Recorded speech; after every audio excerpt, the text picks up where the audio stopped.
ಪ್ರಭು ಯೇಸುವಿನಲ್ಲಿ ಅನುಗ್ರಹಿತರಾದ ಪ್ರಿಯರೇ, daily blessing ಎಂಬ ವಚನ ಶುಶ್ರೂಷೆಯಲ್ಲಿ ದೇವರ ವಾಕ್ಯವನ್ನು ಆಲಿಸಲು, ಪ್ರಾರ್ಥಿಸಲು, ಹಾಗೆ ಒಂದೊಂದು ದಿನವೂ ಸರ್ವಶಕ್ತನಾದ ದೇವರಲ್ಲಿ ಅನುಗ್ರಹಿಸಲ್ಪಡಲು, ಜೀವನವನ್ನು ಮುಂದೆ ನಡೆಸಲು ಸಾಧ್ಯವಾಗುತ್ತಿರುವುದಕ್ಕಾಗಿ ದೇವರಿಗೆ ಕೃತಜ್ಞತೆಯನ್ನು ಸಲ್ಲಿಸೋಣ.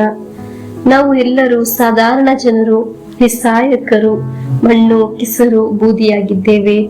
ಆದರೂ ದೇವರು ನಮ್ಮನ್ನು ಅದ್ಭುತವಾಗಿ ನಡೆಸುತ್ತಾ, ಪರಿಪಾಲಿಸುತ್ತಾ ಇದ್ದಾರೆ. ನಾವು ದೇವರಿಗೆ ಕೃತಜ್ಞತೆಯನ್ನು ಸಲ್ಲಿಸೋಣ. ಪ್ರಭುವೇ, ವಾಕ್ಯದಿಂದ ನಮ್ಮನ್ನು ನಡೆಸುತ್ತಿರುವುದಕ್ಕಾಗಿ ಸ್ತೋತ್ರ ಅಪ್ಪ.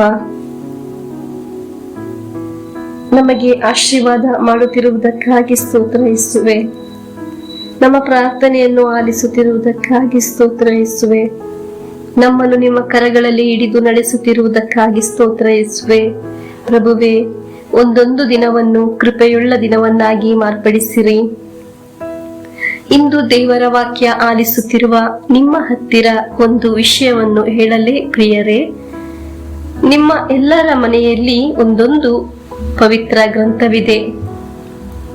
ಅದನ್ನು ತೆಗೆದು ನೋಡುವವರು ಇದ್ದಾರೆ, ತಿರುಗಿಸಿ ಮರುಗಿಸಿ ನೋಡುವವರು ಇದ್ದಾರೆ, ಓದಿ ನೋಡುವವರು ಇದ್ದಾರೆ, ಓದಿ ಅದೇ ಸ್ಥಳದಲ್ಲಿ ತೆಗೆದು ಇಡುವವರು ಇದ್ದಾರೆ. ಆದರೆ ಅನುಗ್ರಹವನ್ನು ಪಡೆಯುವವರು ಯಾರು ಎಂದು ನಿಮಗೆ ಗೊತ್ತೇ? ದೇವರ ವಾಕ್ಯವನ್ನು ವಿಶ್ವಾಸದಿಂದ ಓದಿ ಆ ಅನುಗ್ರಹವನ್ನು ತೆಗೆದುಕೊಳ್ಳುವವರು, ಆ ವಚನವನ್ನು ವಿಶ್ವಾಸದಿಂದ ಸ್ವೀಕರಿಸುವವರು ಅವರಾಗಿದ್ದಾರೆ ಅನುಗ್ರಹ ಪಡೆಯುವ ವ್ಯಕ್ತಿ. ನೀವು ಒಬ್ಬೊಬ್ಬರು ದೇವರ ವಾಕ್ಯದೊಂದಿಗೆ ಅನುಗ್ರಹವನ್ನು ಪಡೆಯುವಂತಾಗಲಿ. ಇಂದು ದೇವರ ವಾಕ್ಯ ನಮ್ಮ ಜೀವನಕ್ಕೆ ಅನುಗ್ರಹವನ್ನು, ಪ್ರೋತ್ಸಾಹವನ್ನು ನೀಡುತ್ತದೆ. ಇಂದಿನ ದೇವರ ವಾಕ್ಯ ಪ್ರವಾದಿ ಯೆಶಾಯನ ಗ್ರಂಥ 41ನೇ ಅಧ್ಯಾಯ 10ನೇ ವಾಕ್ಯವನ್ನು ಆಲಿಸೋಣ. ಹೆದರಬೇಡ, ನಾನಿದ್ದೇನೆ ನಿನ್ನೊಂದಿಗೆ. ಭಯಭ್ರಾಂತನಾಗಬೇಡ, ನಾನೇ ದೇವರು, ನಿನಗೆ ಶಕ್ತಿ ನೀಡುವೆ, ಸಹಾಯ ಮಾಡುವೆ ನಿನಗೆ. ನನ್ನ ವಿಜಯ ಹಸ್ತದ ಆಧಾರ ಇದೆ ನಿನಗೆ.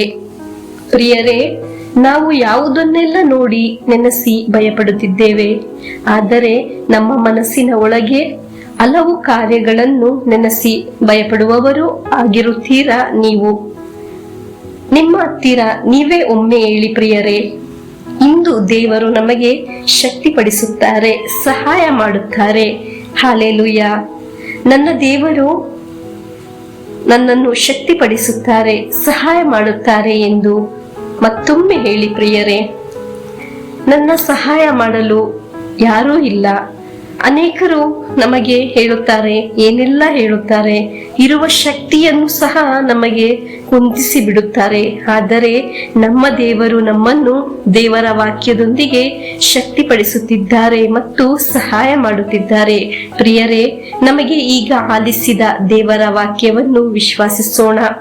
ಈ ವಚನ ಆಲಿಸುವಾಗ ನಮಗೆ ಧೈರ್ಯವೂ ಸಿಗುತ್ತದೆ. ಇದರ ತರ ದೇವರ ವಾಕ್ಯ ಆಲಿಸುವಾಗ ಅದು ನಮ್ಮ ಹೃದಯದಲ್ಲಿ ದೃಢಪಡಿಸಿದಾಗ, ಹೀಗೆ ನಮ್ಮನ್ನು ಸಾಕಿ ಸಲಗುತ್ತಿರುವ ದೇವರು ನಮಗೆ ಇದ್ದಾರಲ್ಲ, ನಮಗೆ ಯಾವುದೇ ಸ್ಥಳದಲ್ಲಿ ಬಿದ್ದು ಹೋಗುವುದಿಲ್ಲ, ಸೋತು ಹೋಗುವುದಿಲ್ಲ. ಈ ದಿನ ಈ ದೇವರ ವಾಕ್ಯ ಕೇಳಿದ ನಿಮ್ಮೊಬ್ಬೊಬ್ಬರಿಗೆ ಆ ಅನುಭವ ಅನುಭವಿಸುವಂತಾಗಲಿ. ಈ ದಿನ ನಿಮ್ಮ ಕುಟುಂಬದ ಎಲ್ಲರಿಗೂ ಈ ಶಕ್ತಿಯ ಸಂರಕ್ಷಣೆಯು ತುಂಬಲಿ. ಇಂದು ನೀವು ಮಾಡುವ ಒಂದೊಂದು ಕಾರ್ಯಗಳು, ಯಾತ್ರೆ, ಕೆಲಸ, ಇಂಟರ್ವ್ಯೂ, ಪರೀಕ್ಷೆ, ನೀವು ಪ್ರಾರಂಭಿಸಲು ಯೋಚಿಸಿರುವ ಒಂದೊಂದು ಕಾರ್ಯಗಳು, ಬಿಸ್ನೆಸ್, ಯಾವ ಕಾರ್ಯಕ್ಕೆ ನೀವು ಇಂದು ಕೈ ಹಾಕುತ್ತಿರುವುದು, ಅಲ್ಲಿ ಎಲ್ಲ ದೇವರ ವಾಕ್ಯದ ಶಕ್ತಿಯು, ಸಂರಕ್ಷಣೆಯು ನಿಮಗೆ ಉಂಟಾಗಲಿ. ಈಗ ಆಲಿಸಿದ ವಚನದ ಶಕ್ತಿಯಲ್ಲಿ, ಸಂರಕ್ಷಣೆಯಲ್ಲಿ ನಿಂತುಕೊಂಡು ನಮಗೆ ಪ್ರಭುವಿನ ಆಶೀರ್ವಾದವನ್ನು ಸ್ವೀಕರಿಸೋಣ. ನಮ್ಮ ಪ್ರಭು ಯೇಸು ಕ್ರಿಸ್ತರ ವರಪ್ರಸಾದವು, ದೇವರ ಪ್ರೀತಿಯು, ಪವಿತ್ರಾತ್ಮರ ಅನ್ಯೋನ್ಯತೆಯು ನಮ್ಮೊಡನೆ ಇರಲಿ. ರೋಗಗಳಿಂದ, ಅಪಘಾತದಿಂದ, ದುರ್ಮರಣದಿಂದ, ಅಗಾಲಿದ ಮರಣದಿಂದ, ಅಸೂಯೆಯಿಂದ, ಮೋಸೆ ವಂದನೆ ಇರಿಂದೆல்லாம் ದೇವರು ನಮ್ಮನ್ನು ಸಂರಕ್ಷಿಸಲಿ. ಹಾಲೆಲೂಯ, ಆಮೇನ್.